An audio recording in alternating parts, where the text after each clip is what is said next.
हवाई अड्डा दुर्घटनाओं को आमंत्रण देता है। ये हम नहीं कह रहे, बल्कि हवाई अड्डे के ये हालात, ये तस्वीर बयां करते दिखाई पड़ते हैं। दरअसल इस छोटे रनवे वाले हवाई अड्डे पर पायलट ट्रेनिंग ही इसकी बड़ी वजह बनती दिख रही है। समाचार प्लस की पटना से देखिए यह खास रिपोर्ट।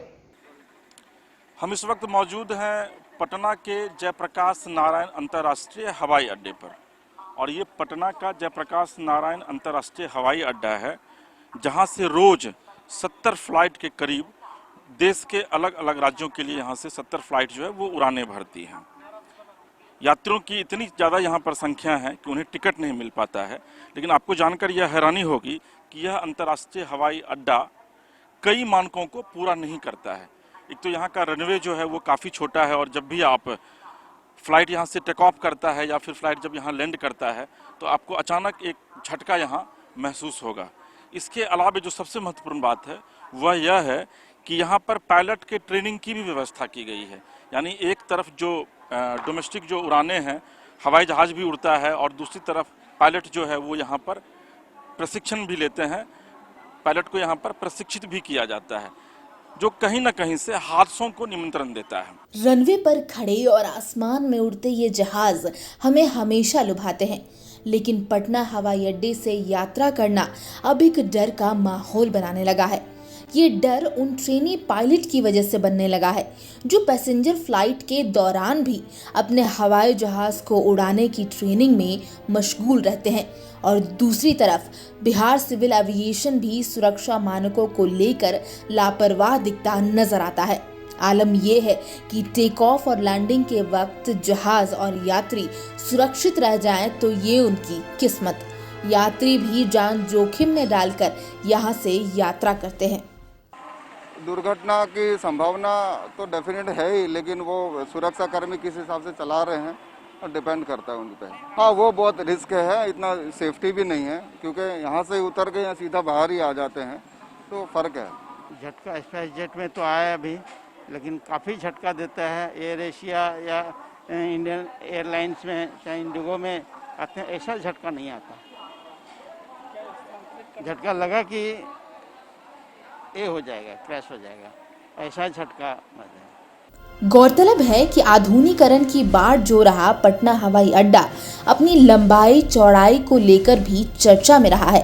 आप भी ये जानते हैं कि कोरोना काल में यात्री और मरीजों के लिए लाइफलाइन बन चुके हवाई यात्राओं की अहमियत बढ़ गई है।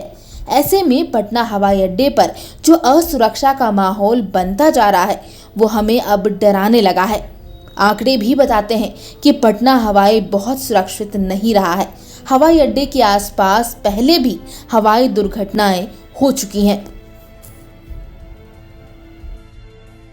मुझे नहीं लगता है कि इसके प्रति हमारी सरकार या मुख्यमंत्री जी चिंतित नहीं होंगे, और बड़े पैमाने पर आपने देखा होगा कि दरभंगा एयरपोर्ट है, अभी अभी गोपालगंज का सौगात मिला है, पटना के बगल में बिहटा बहुत बड़ा एक्वायर किया गया है, वहाँ एयरपोर्ट का काम चल रहा है। तो मुझे नहीं लगता है कि जो आपने ये कह रहा है कि कहीं बड़ी घटना घट सकती है, घटना घटने के लिए नहीं, अगर घटना इस तरह की आपने चिंता जाहिर किया तो उसको कैसे दूर किया जाएगा, मेरी सरकार तत्परता से उसको संज्ञान में लेती है और उसको निपटारा भी करती है। हवाई यात्रा के सुरक्षा मानकों के साथ खिलवाड़ न हो ये हम भी चाहेंगे। पटना हवाई अड्डा से पायलट ट्रेनिंग की जगह को बिहार सरकार छपरा, मुजफ्फरपुर, सहरसा और मधुबनी जैसे जगहों पर शिफ्ट कर सकती है। इससे न केवल पटना हवाई अड्डा दुर्घटना से बचा रहेगा, बल्कि दूसरी तरफ छोटे शहरों में पायलट ट्रेनिंग के क्रेज को भी हम बढ़ावा दे सकते हैं।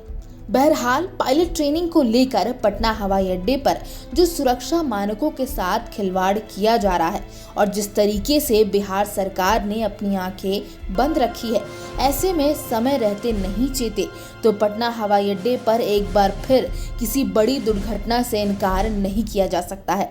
हालांकि इन सब के बीच लगातार सरकार इस कोशिश में जुटी हुई है कि जयप्रकाश नारायण अंतर्राष्ट्रीय हवाई अड्डे को अंतर्राष्ट्रीय हवाई अड्डे का रूप दिया जाए।